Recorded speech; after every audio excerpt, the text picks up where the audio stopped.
uzi kugera ku kibuga asanga imodoka zirenze imwe zigutegereje wari mayibobo 2008 uba muri Eto Kicukiro. Najyaga n'ibyo byo kurya byo muri puberi hano harugwe ku cyapa cya Mitsingi kuri korotiri 2008. Maje yatoye hano muri Sahara najyaga muvomera amajerekani 12 ku munsi kugira ngo mbone umuceri wasigaye ku masahani mpawe n'umukozi witwa Kayitesi.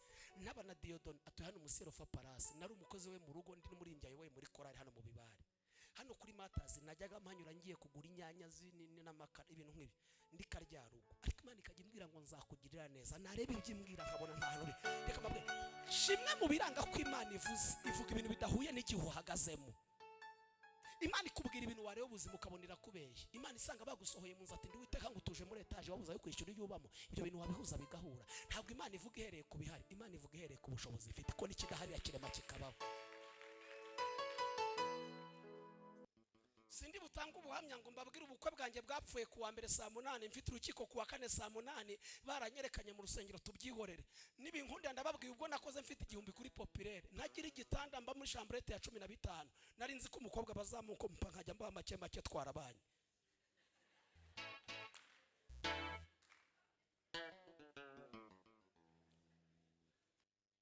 Mbibutse ko hazamuka haramanuka, ahazamuka haramanuka n'ahamanuka harazamuka. Aho wicaye mbibutse ko umuyaga uba hejuru utandukanye n'uba hasi. Wowe uri hejuru bana neza n'abari hasi, ejo umuyaga utazakumanura ugasanga abari hasi. Ab'Imana yazamuye hari umukozi w'Imana wigeze uvuga ijambo ndarikunda aravuga ngo ntidukwiye gusenga Imana kugeza ku rwego itwumvisha, ahubwo dukwiye gusenga Imana kugeza ku rwego twumvisha Imana. Ntago mutuye aho mushaka, mutuye hangana n'ubushobozi mufite. Ntago murya bingana nuko mushaka, birya bingana nuko mushoboye. Ntago mwambaye ibyo mushaka, mwambaye ibyo mushoboye kugura. Mukanya ntidutaha, bamwe ntimutaha uko mushaka, murataha bingana n'ubushobozi mufite. Niyo mpamvu bamwe batega moto abandi bagataha n'amaguru. Niko bimeze. Ntago abana banjye bigaho nshaka, abana banjye bigaho nshoboye kwishyura. Rusi ibice 2 turasoma duhereye ku murongo wa 2.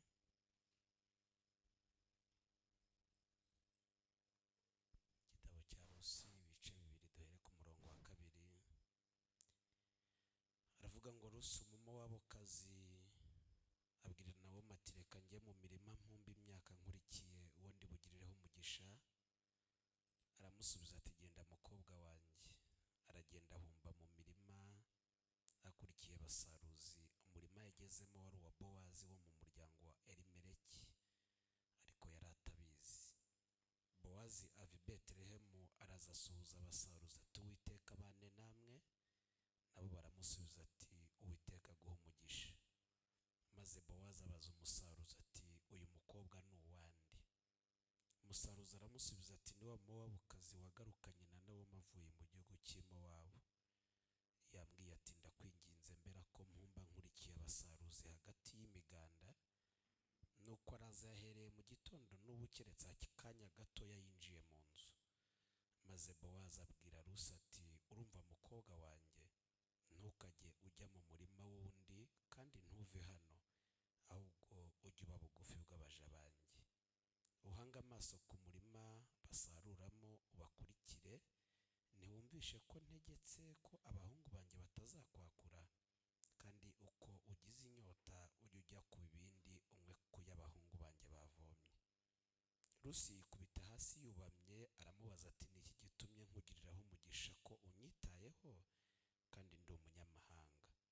Bowazi aramusubiza ati bansobanuriye neza ibyo wagiriye nyoko bukwe byose uhereye aho umugabo wawe yapfiriye, kandi yuko wasize so na nyoko n'igihugu wavukiyemo ukaza mu bwoko utaruzi. Uwiteka kwitura ibyo wakoze, ugororerwe ingorane itagabanije n'Uwiteka Imana y'Abisiraheli wahungiye munsi y'amababa yayo. Aramubwira ati nkugirireho umugisha databuja kuko umaze umubabaro ukabwira umuja wawe neza, nubwo ndahwanye n'umwe mu baja bawe. Amen.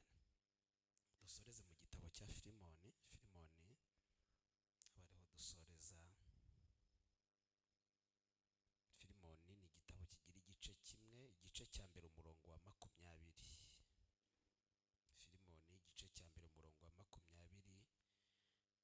ngo bibe bityo mwene data nkubonemo umumaro mu mwami wacu unduhura umutima muri Kristo.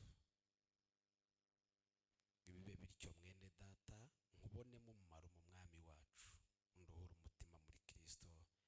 Nimwakire neza ijambo ry'Imana. Ndagira ngo tuganire ijambo numva riri ku mutima wanjye, ijambo rivuga ngo Imana iguhuze n'uri bugirireho umugisha.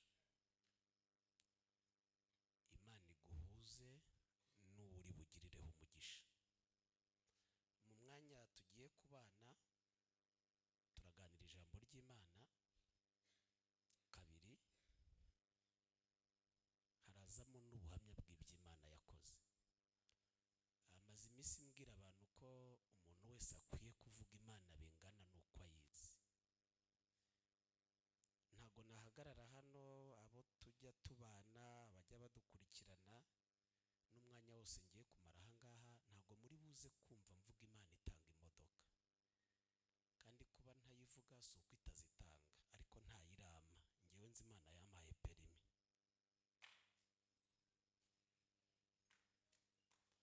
Umwanya ndi buze guhagarara hano sinshobora kuvuga Imana itanga inzu, ntayirama. Ngewe nzi Imana yishyura ubukode umuntu atagira akazi. Ntabwo Imana ikeneye kuyitwerera ibyo itakoze kugira ngo wumvikanishe ko ikomeye, kuko ibyo itagukoreye hari abandi yabikoreye, ahubwo yivuge bingana n'uko uyizi. Niyo mpamvu umubyeyi aza agahagarara hano agashima Imana ko yavuye ku iseta amahoro yagiye kubyara. Ukabona ababyeyi barabyakiriye bagize n'amarangamutima, ukabona abakobwa bakanuye gutya kubera iki? Ntibazi bibera ku iseta. Kandi uko wayibonye siko nayibonye, ariko umuntu wese afite uko yayibonye. Ntidukeneye kuyitubwira uko bayikubwiye, dukeneye kuyivuga uko wayibonye. Abo yambitse bavuge ko ari Imana yambika, abo yahaye kwiga bavuge ko ari Imana yahaye kwiga, abo yareze bavuge ko ari Imana. Umuntu wese ayivuge bingana n'uko ayizi. Apana, Yohana yaravuze ngo iyo amaso yacu yabonye, iyo amatwi yacu yumvishe, iyi intoki zacu zakozeho. Mu minsi yashize sinajyaga mvuga Imana yo mu ndege, ntayo narinzi. Iyo narinzi niyo kuri migarasiyo, ariko nshobora kuyivuga kuko ndayizi, narayibonye. Nuvuga amakuru yaho utaragera ujye uyavuga gake utazagera ukabura icyo uvuga. Ugasanga umuntu ntarashaka arifashe ngo urugo rumunanije iki, ngo ngewe warumpa buretse kuvuga amakuru y'abashakanye ntuzi biba mu ngo. Utazagera ugasanga ibyo wavuze si byo, ceceka ntuzi amakuru y'ibibera mu ngo.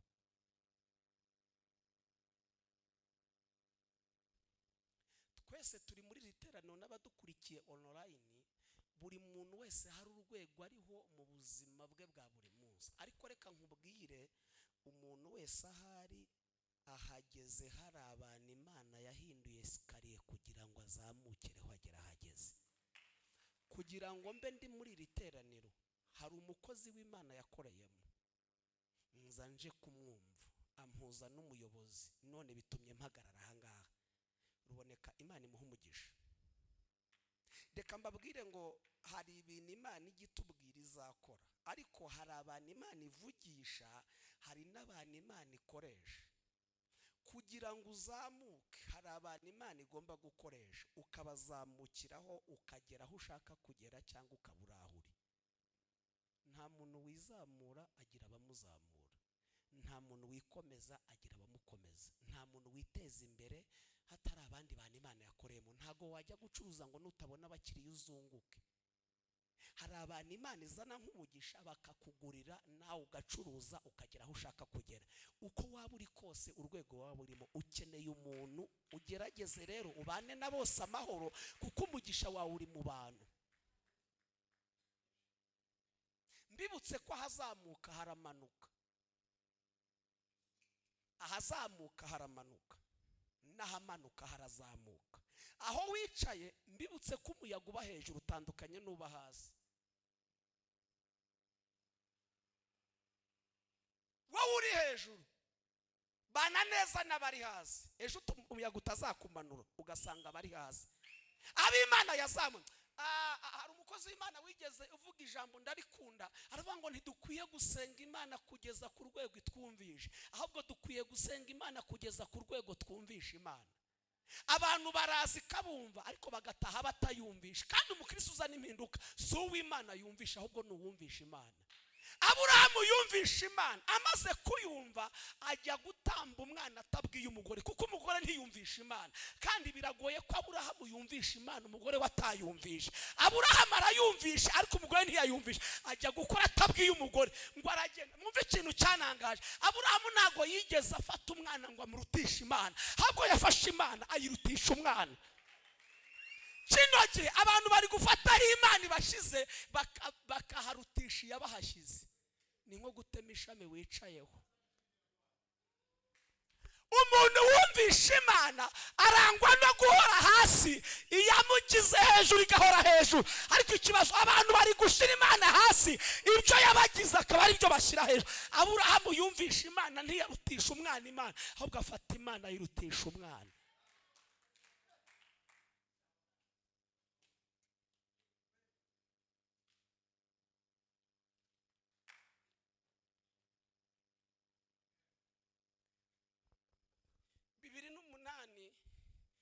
Nari mayibobo mba muri Eto Kicukiro, kubera amateka ya jenoside yakorewe abatutsi muri 1994. Nagize umugisha ndarokoka, hashimwe Yesu wandokoye. Iwacu ni mu Bisesero i Karongi ku Kibuye. Ntago natekerezaga yuko uwo ndi w'uyu munsi nzamuba. Harabarembye ngo ni umugisha ukomeye kumenya Yesu. Tuzamura amaboko abamenye Yesu. Niba hari ahantu njya nezererwa, burya hari ahantu wigisha ukarushaho kwibuka byinshi. Iyo ndi kubwiriza muri kano gace niho hambere nashyikiye mvuye mu cyaro. Nambaraje y'icyatsi kibisi, abazizi murazizi, zabagaho kalendari zari zanditseho mariboro. Niyo ninjiranye umujyi wa Kigali. Nzi Kigali, nasanze umuntu atunga ibitekerezo bijyanye n'ahantu atinze. Burya aho utinze utekereza nkaho. Uko mwatekerezaga muri mu ntara siko mugitekereza, kandi muracyari babandi. Ariko aho mwageze bisaba kubitekerezo. Uburyo ugera hari ibitekerezo byarambwiraga nkiri ku Kibuye, bikambwira ngo nugera i Kigali ahitwa Nyabugogo, umuntu wese muzahura uzamubaze kwa Fideli ni hehe. Fideli niwo twari twariganye primaire. Mvi Karongi ndatega, uko nashyiki Gitarama tubyihorere, mpamara icyumweru ndaza ngeze Nyabugogo. Ubwo ngo nje mu Nyabugogo umuntu wese turamaze ngo ndangira kwa Fideli. Nta telefone ye sinzi hatuye, nari nzi ko ari nko mu cyaro tubaza ngo kwa runaka bati ni hariya. Ngeze Nyabugogo ndebye uko imodoka zingana, ndebye uko abantu bangana, ibitekerezo birambwira ngo ubwo urabaza nde Fideli. Nta tiki mfite isubiza Karongi, naje norotse aho nari bari banshumbikiye. Na amateka maremare.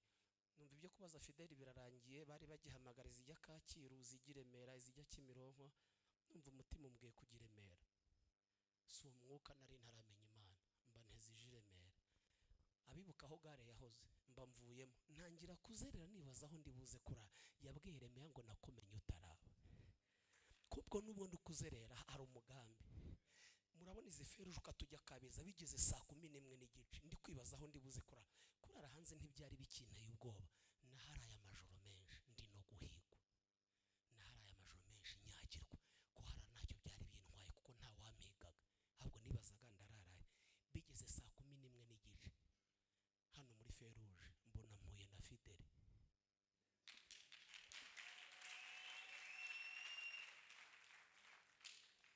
Arambaza ngo kuri hano, ni we narinje kureba. Araseka, ntise we kuri hano. Arambwira ngo nari mfitanye n'umuntu gahunda saa 9, namubuze nari ntaye. Kumbi Imana yarebye isanga Fideli ntari Kimironko, ibona ntari Kacyiru, ibona ari Remera, inyohereza aho ari. Imana iguhuze ni uri bugirireho umugisha.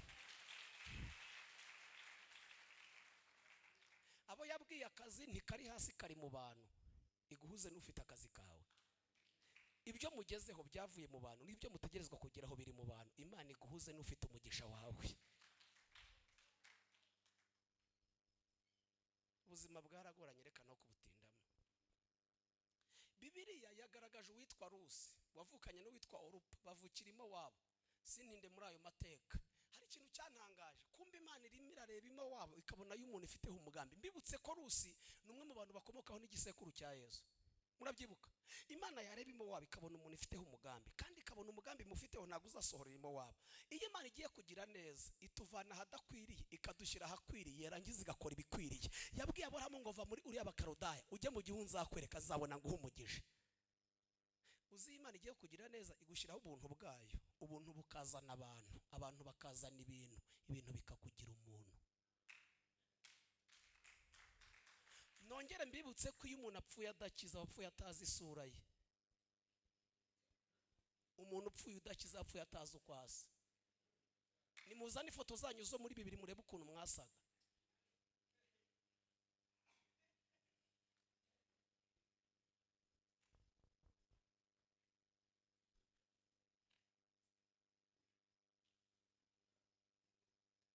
Imana ibona ko ikwiye kuvana Rusi imo wabo. Cyurupa yamusezeresi w'Imana yari ikeneye.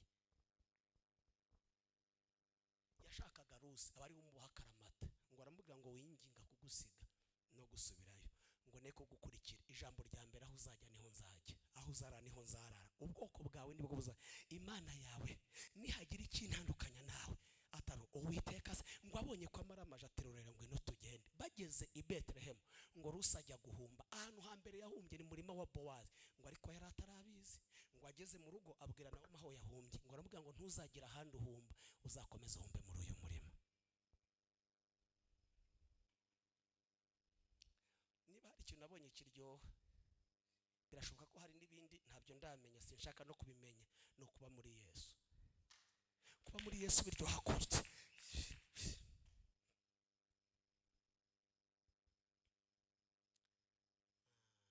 Naje i Kigali mfite ibikomere bibiri. Icya mbere cyari cy'ubupfubyi, icya kabiri nibazaga niba nzarya umuceri nkawuhaga. Reka mbabwi uretse ko ubusirimu bwabaye bwinshi, abantu bagitinya kuvuga aho bavuye ngo ni ukwishyira hanze, n'ubundi birazwi.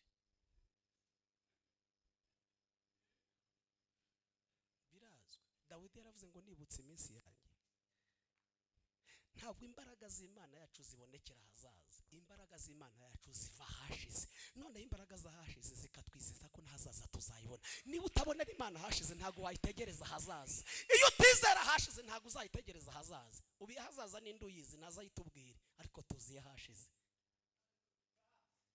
Yahashize ntawe utayivuga, ariko ninde watubwiriye hazaza?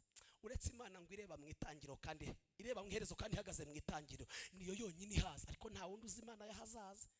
Ngo ireba mu nda y'ingomba ikabona imishyanga rikomeye. Nsimbuke byinshi kugira ngo nubahe igihe. Ubuzima buranga nsubira mu ntara ndagaruka. Ahantu hambere nakoze akazi ni mu kabuga k'Inyarutarama muri restaurant, mpembwa ibihumbi 3, kandi cyari kinshishikaje amafaranga. Nari nkeneye kubona aho nibonera ibiryo. Umukecuru wanyakiriye rero umudivantiste, ndamubwira nti mfite ibikomere bibiri. Ati bimbwire. N'icya mbere ni icy'ubupfubyi. Arambwira ati cyo ni Imana icyomora. Icya kabiri ndamubaza ngo iyo ndebye ubona nzahaga umuceri.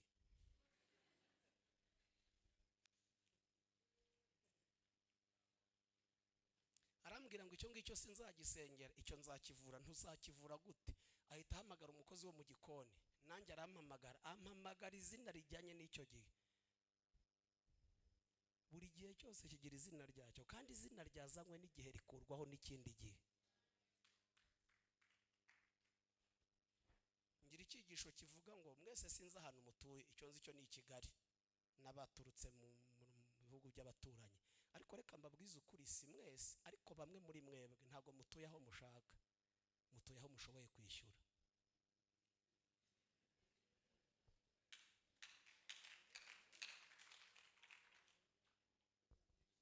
Ntago mutuye aho mushaka, mutuye hangana n'ubushobozi mufite. Ntago murya bingana nuko mushaka, birya bingana nuko mushoboye. Ntago mwambaye ibyo mushaka, mwambaye ibyo mushoboye kugura. Mukanya nidutaha, bamwe ntimutaha uko mushaka, murataha bingana n'ubushobozi mufite. Niyo mpamvu bamwe batega moto abandi bagataha n'amaguru. Niko bimeze. Ntago abana banjye bigaho nshaka, abana banjye bigaho nshoboye kwishyura. Kubagikora urakodesha iyo uhamagaye umukomisiyoneri uramubwira ngo nshaka inzara kubaza ngo yangahe 60 ahita amenya aho gushakira inzu. Nta gutegeka karitsiye amafaranga uvuze ategeka karitsiye.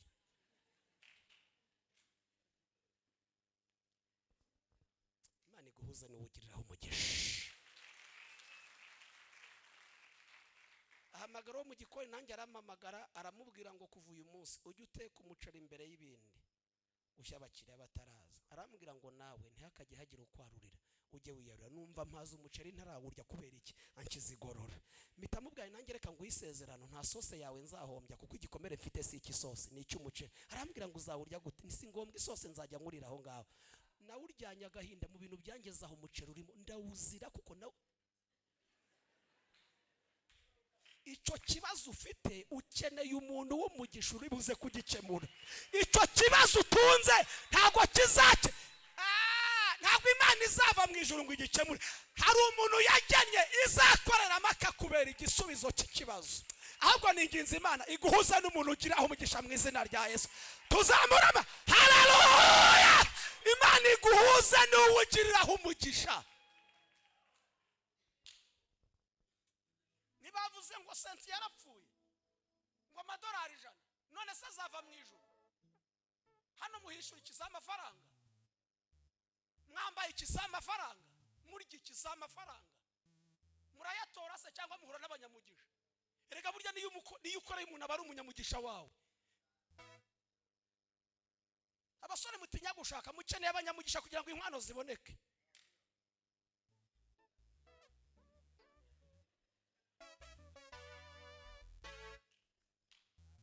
Amafaranga yarabuze murya ngahe ku munsi ubaza yurya umugore yayakoresha iminsi 2. Sindi butanga ubuhamya ngo mbabwire ubukwe bwanjye bwapfuye kuwa mbere saa 8 mfite urukiko kuwa 4 saa 8 baranyerekanye mu rusengero tubyihorere. Nibinkunda ndababwiye ubwo nakoze mfite igihumbi kuri populaire ntagira igitanda mba muri chambrette ya 15 nari nzi ko umukobwa bazamuko mpa nkajya mba make make twarabanye.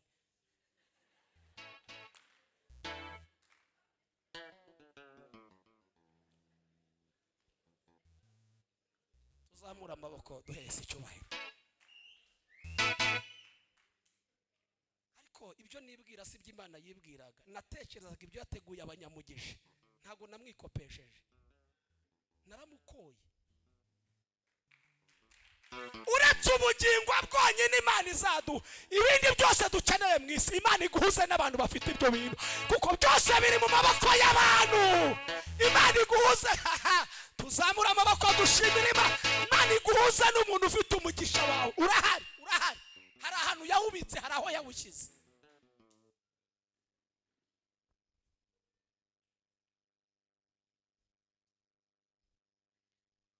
Tugaruke mu ijambo kugira ngo tuze gusenga. Ngo bajyana i Betelehemu aho twasomye mu bice 2 ngo rusabwira nyirabukwe ati unkundire njye mu murima guhumba ariko nkurikiye uwo ndi bugirireho umugisha. Harimo abagaragu besha ariko sibo nkeneye undi bugirireho umugisha. Ngaho ngo nawe bati ngaho genda. Ngo aragenda ajya mu murima guhumba. Bowazi ngo aza gusura abagaragu be n'abaje. Ngo hageze abona Rusi abaza abagaragu aravuga ngo uriya ninde? Baravuga ngo ni wa Mowabokazi wazanyana na Nawomi. Ngo aramuhamagara. Imana igushyiriho abantu bakuvuga neza aho utari. Nta muntu wakuvuga neza muri kumwe nabi muri kumwe.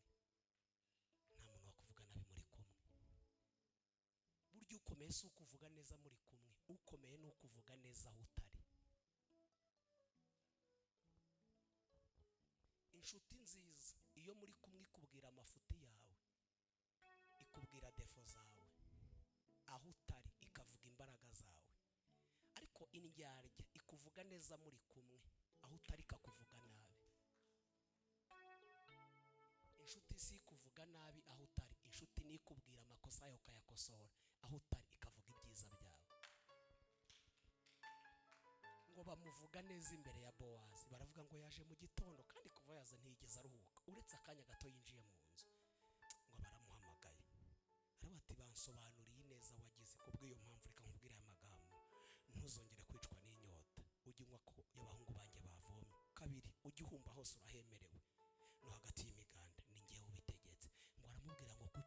neza gutya ndi umunyamahanga. Aravuga ngo nukubera ineza bambwiye wagize. Tudatinze byaje kurangira Bowazi abanye na Rusi babyara Obedi n'abandi. Uzasome uzasanga ari mu bantu bakomotseho n'igisekuru cya Yesu. Yaravuze ngo kubera icyo ngiriye neza kandi ntahwanyije agaciro n'abaja n'abagaragu bawe. Umve muri make aje hano arushwa agaciro n'abagaragu. Ariko tekereza nubwo umugisha wa Rusi utari ku bagaragu, ariko bagaragu bamubereye sikarizi muhuza n'umugisha we. Kugira ngo ahure na Bowazi n'abagaragu babigizemo uruhare. Kandi umugisha we nturi ku bagaragu, uri kuri Bowazi. Bivuze iki? Wigira ubusuzugura. Ashobora kutakubera umugisha ariko akaguhuza n'ufite umugisha.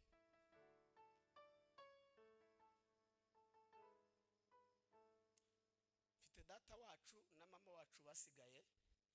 Data wacu yigeze arambwira ngo wagushyira mu ishuri ukiga ubona hari ikintu wavamo, kandi ntabana n'ubumuga. N'ababana n'ubumuga sabo gutabwa n'ab'umumaro. Ababembe babaye igisubizo cya Siriya kandi bari bafite ubumuga. Sinari mfite icyo nsubiza kuko igihe nimbo cyamyemereraga kuvuga. Hari igihe umuntu ageramo agaceceka afite ibyo kuvuga. Kandi nabwiye abantu ngo igihe gitanga igisubizo gikwiriye. Niba hari ikintu kiryoha ni ukwicara ahantu hicajwe n'igihe. Hano harimo abantu mwiza atandukanye, mufite n'amafaranga, mufite n'amamodoka n'amazu, ariko mwese uko muri hano nta wajya kwicara muri iriya ntebe kereka mucunze hatarimo amateraniro akaba aribwo muyicara, ariko nta wakwicara hariya. Ariko kubera ko igihe kihanyicaje nta wahamagurutsa kereka uwanyicaje. Mujye mukunda mwicajwe n'igihe kuruta kwicara.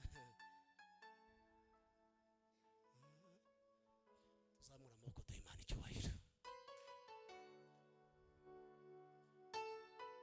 Ndaceceka haca imyaka nzi naho i Kigali nyura mu bintu bikomeye. Aza kuza i Kigali arampamagara ngo ko ndi nahari abantu naje kureba ese twabasura. Ni nta kibazo, aturihe ndi mu ivugabutumwa, nugera mu rugo umbwire. Mpageze ndamuhamagaye, nageze mu rugo ampereza uwamwakiriye ndamuyobora. Kumbi nsanga igipangu mbamo gifatanye n'icyo yashyikiyemo. Mbwira madamu ndakwinginze mwese sinzi iyo mubonye abashyitsi ko mubigenze, ariko iyo umuntu abonye umushyitsi atishoboye ahita amubaza ngo tubahiye fanta kuko ari afite, ariko ufite ubushobozi aravuga ngo tubahe iki. Nakakubwiye ngo mubaze ngo iyo ubonye umushyitsi umubaza ngo icyo aravuga ngo murafata iki cyangwa tubahiye fanta. Umuntu nagusohokana ikizakubwira ko adafite ubushobozi niwe wivuganira na mucoma, niwe witangira komande. Ariko umuntu ufite ubushobozi arakoreka ukitangira komande. Mitambwira madamu ntuyu muntu dusuye ntuze kumubaza ngo tuguhiye fanta, uko biri kose nta kintu yadusaba twabura, umubaze ngo murafata iki. Ntago nari ndi muri sari hambaye, ariko biri kose yarutaga yiwe. Araza yinjira muri saro aricara, mbona yarangaye. Kubera iki? Intebe arimo ntazicayemo iwe. Hariya hari televiziyo ya pusi 42 ntabwo ihari. Hariya hari saramanje iwe ntayihari, ubona yaraye. Nanjye nkajya nteraho akajisho ariko nkongera nkareba hirya. Turaganira dushoje tugeze hanze mu marembo y'igipanga, arambwira ngo rero ibintu byashize tubyibagirwe dutangire ubuzima bushya. Urumva ukuntu ahinduye amagambo. Uwo yavuze ngo wagushyira mu ishuri hari icyo wakwimarira abonye yuko yagira umumaro. Ejo bundi Imana inkorera igitangaza, njya mu giterane, umuntu arambwira ati reka ngo utegere indege yo kugenda n'imodoka. Hahandi nanyuze na ambaraje manyura bamperekeje ngiye kuri aeroport. Hari abazimu baticwa n'amasengesho. Hari ibintu Imana ikora bikica abazimu utabasengeye neza pe neza. Ntago amavuta yose azanwa n'amasengesho, hari amavuta azanwa n'ubuzima umuntu abayemo. Nasanze bari mu masengesho mbabwira ko ntari buyirize. Ndabari mwe mufite ibyo musengera, nge nasengeye mu Rwanda ntago hano ndi bwiyirize. Nari najyangwe n'ibintu bitatu, kwari ukubwiriza, kwari ukurya no kuruhuka. Uzi kugera ku kibuga asanga imodoka zirenze imwe zigutegereje. Wari mayibobo 2008 uba muri Eto Kicukiro. Najyaga n'ibyo byo kurya byo muri puberi hano harugwe ku cyapa cya Mitsingi kuri korotiri 2008. Majege atuye hano muri Sahara, najyaga muvomera amajerekani 12 ku munsi kugira ngo mbone umuceri wasigaye ku masahani mpawe n'umukozi witwa Kayitesi. Naba na Diodon atuye hano Musero fa Palasi, nari umukozi we mu rugo ndi muri imbyaye we muri korari hano mu Bibare. Hano kuri Matazi najyaga mpanyura ngiye kugura inyanya n'amakara ibintu nk'ibi ndi karya rugo. Ariko ariko Imana ikajya imbwira ngo nzakugirira neza. Narebe ibyimbwira nkabona nta hantu reka mabwe shimwe mu biranga ko Imana ivuga ibintu bidahuye n'igihe uhagazemo. Imana ikubwira ibintu wareba ubuzima ukabonera kubeye. Imana isanga bagusohoye mu nzati ndiwiteka ngo utuje muri etaje wabuza yo kwishyura yubamo. Ibyo bintu wabihuza bigahura. Ntabwo Imana ivuga ihereye ku bihari, Imana ivuga ihereye ku bushobozi ifite ko n'ikidahari yakirema kikabaho.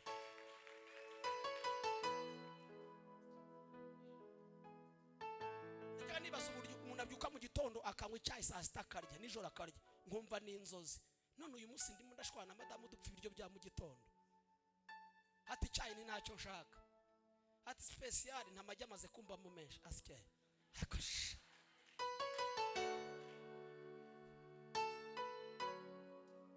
tuzamura amaboko.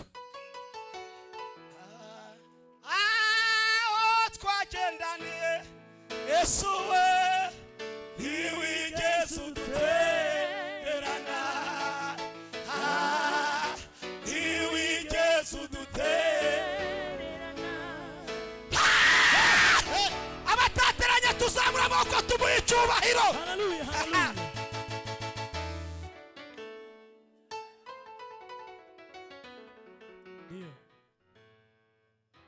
Niba hari ikintu cyangoraga ni ukumenya isukari impaza. Nge nanywaga isukari bitewe n'uko itasi ingana. None ubu isukari nayivuyeho hagezweho ubuki. Isukari ntabwo ari nziza. Isukari ariko sha ariko Mana icyo ngukundira nuko utameze nk'abantu bashize ibanga ryanjye nawe kure y'amaso y'abantu. Twari mu mpinga z'ejuru twambaye ubushwambagara, misatsi yatonze ikime utwereka imbabazi, vunagura ya miheto abanzi baduteye, ushingura ya macumu waza yacu turubaka, uvumura imirima yacu turahinga. Utwoherereza ijambo ry'ubuzima riturengera. Ega si twe twenyine twuzuye uwo munezero, hariho n'abandi benshi badafite uko babivuga. Ineza yawe nyinshi yamenyekanye isi hose, ivuko iwacu banezerewe. Ingerayo sinzaceceka ndavuga ibyo Yesu yankoreye. Ingerayo nzababwira nzaririmba rwa rukundo wanyeretse uko iminsi nkayiri sinziragira. Tuzamura amaboko duha Imana icyubahiro. Imana iguhuze n'uwuri bugirireho umugisha. Haleluya. Filimoni yavuze ngo nkubonemo umumaro muri Kristo Yesu. Unduhura umutima, unduhura umutima. Imana iguhuze, Imana iguha umugisha. Imana iguhuze n'ukuruhura umutima. Ukeneye umuntu ukuruhura umutima. Imana iguhuze n'ukuruhura umutima. Mana nzagushimisha umutima wanjye, nzavuga ibigwi by'amaboko yawe, nzavuga ineza wagiriye, bya bihe byari bigoye warabinduye Mana. Imbere yacu hari hacuze umwijima w'icuraburindi, hirya no hino nasira yariyo ubutabara waje mu murabyo uragutabara, waje mu murabyo uragutabara. Tuzamura amaboko duha Imana icyubahiro. Haleluya, haleluya, haleluya. Nkubonemo umumaro muri Kristo Yesu, unduhura umutima. Imana iguhuza n'umuntu watuma uruhuka umutima. Ako gahinda Imana iguhuza n'uwakuruhura umutima. Icyo kibazo igisubizo cyacyo kiri mu muntu.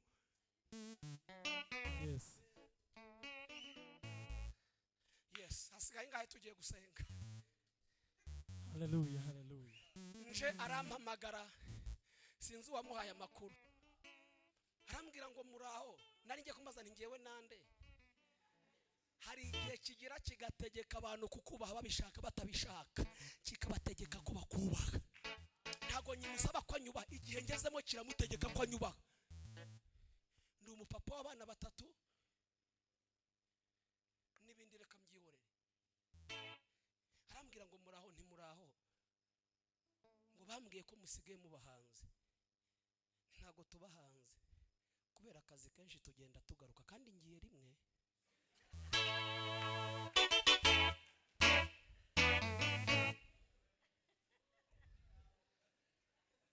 Imana iguhuze n'ugiriraho umugisha. Mu buzima bwa hano mu isi nta kindi ukeneye umuntu ugiriraho umugisha.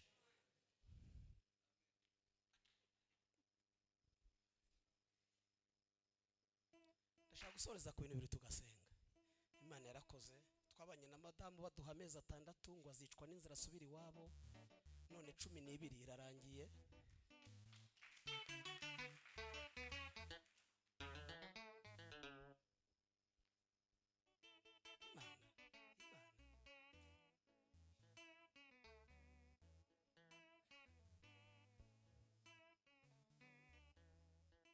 Sinarinzi ko nzitwa papa w'abana, uyu munsi ni papa w'abahungu n'abakobwa.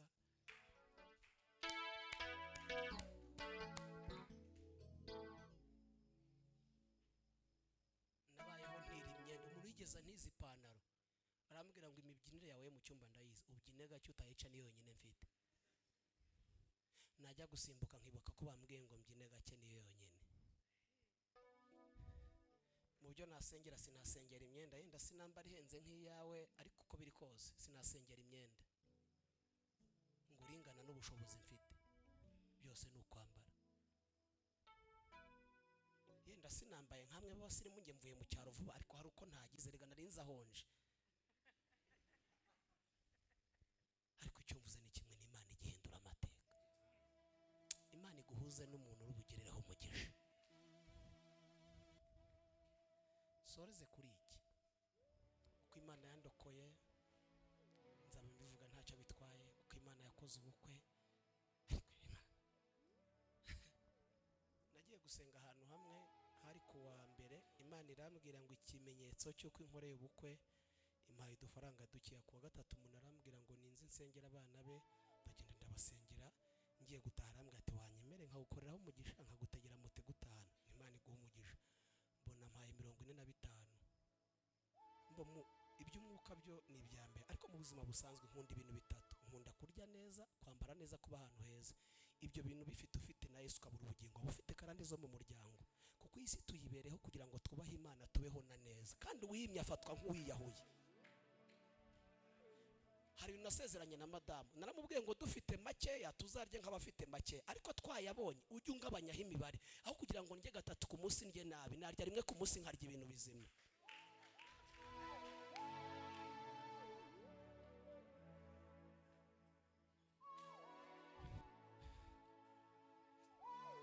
Kubera ubuzima nabayemo hari icyo nasinye, sinshobora kurya umugati wo muri quartier. Tugaruke, reka mbabwire, ahantu utaratekereza biragoye kuhagera. Tuzamuye amajwi yacu tugushima, twerekeje imitima yacu mu nzira zigana i Siyoni. Oh, tuzanye iminyago turayikuzaniye, oh, tuzanye iminyago turayikuzaniye. Nta kindi yakoze, ibihumbi 45 ngo naya moto. Ngeze mu rugo hari ishati zari zigezweho za 25, tekereza gutekesha ishati ya 25 uba mu nzu ya 15. Nijoro Imana irambwira ngo ayo mafaranga asaya amashati ni ikimenyetso cy'ubukwe. Mitamamagara shari nti kuwa gatanu nzaza gufata irembo. Ati nkwano wayibonye ntugire ikibazo, kandi nta yari hari pe. Mamagara abasaza baragenda bamfatira irembo. Mfatira irembo kuwa gatanu naraye ntasinziriye, ko 45 hasigaye 5. Ndara ntasinziriye nibaza ngo inkwano nzayikura he, nta gitanda. Iyo duhuru kambwira ngo twimuke, nari guhita nimukira aho bimbwire ko ntacyo nari kujya kwimura mu rugo. Ubu hano harimo abatipe babwira ati twimuka, ati tugende no muri cyagaciro kiri mu nzu ni ngewe.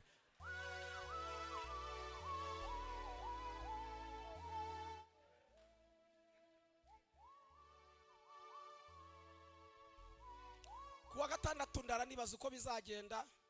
2012 nibwo nakoze ubukwe, nibaza uko bizagenda. bigeze saa 10 n'igice ngiye muri korari mbona telefone irampamagaye umuntu arambwira ngo ndakuze ntabwo unzi birashoboka ko wansanga mu rugo ko ngushaka ntigiye muri korari Timote kuzanira gusubizayo ndagenda ngeze yarambwira ati twahura hano 2008 turimo dusenga ubwiriza Imana ikunyuzamo ubuhanuzi ibyo wampanuriye byarasohoye none ndakubuze hari kimwuka yantegetse gukora yinjira mu cyumba mbona nzanya akamvirope urabona turabashyiramo amasukari biro mbona arakampereje ndebye ukuntu kabyimbye nkumva nafungura tugira ariko ndavana nabwo ari imico mibi nasenze isengesho rimwe nabwiye Imana ngo Mana ibyo utarakora biramukireho nije ryonyine nasenze ko numvaga mfite amatsiko mitambwira motari nti buretse kujya ku rusengero erekera mu rugo nari mfite akameza kaboshye mu bikangaga nako nagiraga ubwo nashyiraga kabero hasi niba ari uducapati nkadukira nuko byari bimeze yari chamburete icyumba yari rido ubwo nari nakoresheje icyumba rido hano hari muri salo hari mu cyumba igikuta cyari rido ndagenda mfata ka envelope nsuka ku meza ndabara nsanga isembe 510 nibwo bwa mbere mu buzima bwanjye nari mbonye amafaranga menshi ijwi rirambwira ngo ntagukira abajura b'i Kigali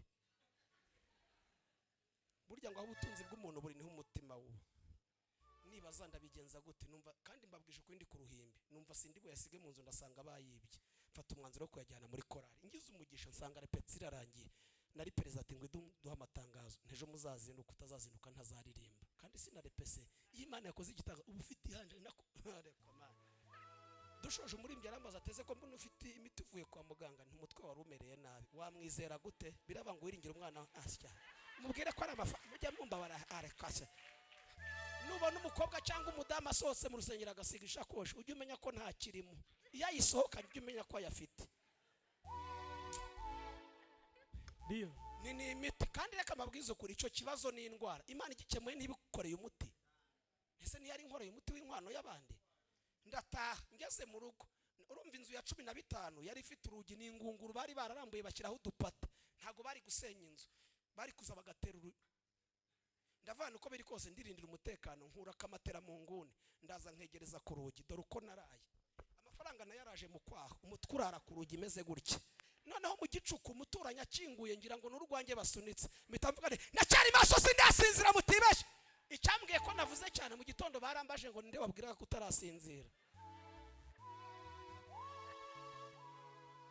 Imana iguhuza n'ugiriraho umugisha hirya yo guhimbaza hirya yo gusenga dusohotse ahanga uhure n'ugiriraho umugisha hari igihe umuntu aza akanezerwa ariko yagera hanze ikibazo kikamutuga ibihe byose akabisiga ku muryango w'urusengero hirya yo kunezerwa Imana iguhuze n'ugiriraho umugisha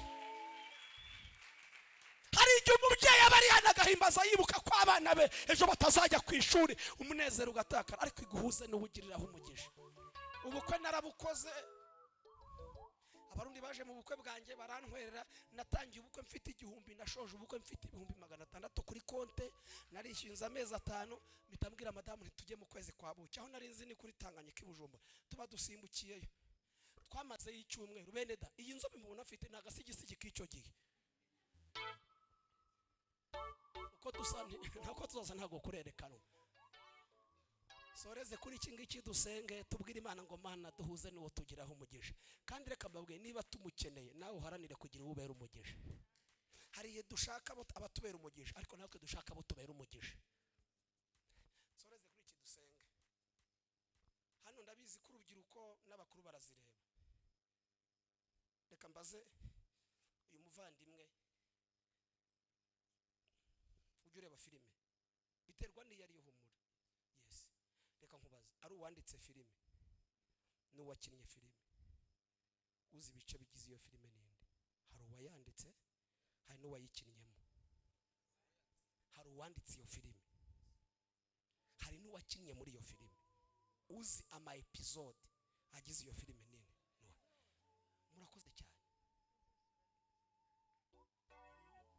Imana ijya kundema nawe yabanje kurasa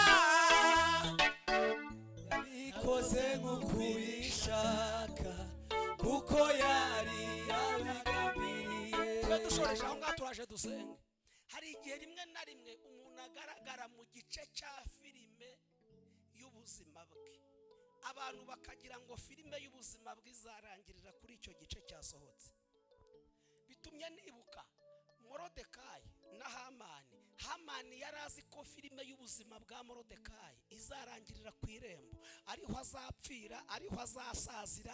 Yari azi ko ubuzima bwa Morodekayi aho burangirira. Kumbi ntabwo azi ko wanditse filime y'ubuzima bwa Morodekayi yashyizemo n'igice cyo gutambagiza umurwa ari kwifarashi, kandi Hamani ntabwo icyo gice yari akizi. Iyo hari igice cyagiye hanze abantu bagira ngo filime y'ubuzima bwawe irangira aho ngaho, ariko ntabwo abayikinnye aribo bazi ibice bige, ahubwo uwayanditse niwe uzi ama episode agize filime y'ubuzima bwawe. Igihe nari ndi mu bupfubyi data wacu ambwira ngo ntacyo nakwimarira, yari azi ko filime y'ubuzima bwanjye iza. Kumbi uwayanditse yashyizemo n'igice cyo kurira indege, ashyiramo no kuba i Kigali, ashyiramo no kujya, ariko kubera ko bitarajya hanze bagira ngo filime yarangiye. Ntibakurebere mu gice cyasohotse ngo bagire ngo naho filime irangirira. Uwayanditse yayihaye ibindi bice nuko bitarasohoka.